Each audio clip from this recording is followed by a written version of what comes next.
मोहम्मद रसूलुल्लाह पढ़ाने का अज्र दें। नमाजें, रोज़ा, हज, ज़कात, खुम्स, जिहाद के अहकाम बताने का अज्र दें। क्या अज्र दें? इस महफिल में बैठे हुए असहाब ने कहा, जिसके पास सोना था उसने कहा कि मैं जब मुस्तफ़ा की महफिल में जाऊंगा तो अज्र रिसालत में सोना ले चलूंगा। जिसके पास हीरे जवाहरात थे उसने कहा मैं जब मुस्तफ़ा की महफिल में जाऊंगा तो अज्र रिसालत के तौर पर हीरे जवाहरात ले जाऊंगा।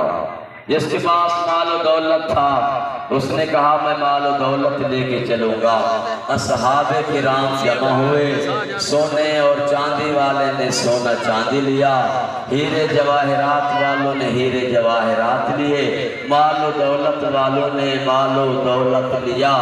जिसके पास जो था वो मुस्तफ़ा से अकीदत का इजहार करते हुए और अज्र रिसालत देते हुए मुस्तफ़ा की महफिल में हाजिर हुआ।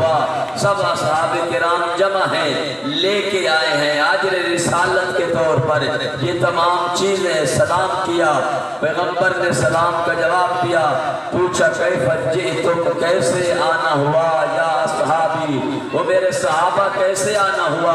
कहते हैं नजी और उजरत रिसालत का, हम आए हैं आपके पास इसलिए कि आपको अज्र रिसालत दें। आपने जो हमें दीन सिखाया है, आपने जो हमें ला इलाहा इल्लल्लाह पढ़ाया है, आपने जो हमें मोहम्मद रसूलुल्लाह पढ़ाया है, आपने जो नमाज़ें, रोज़ा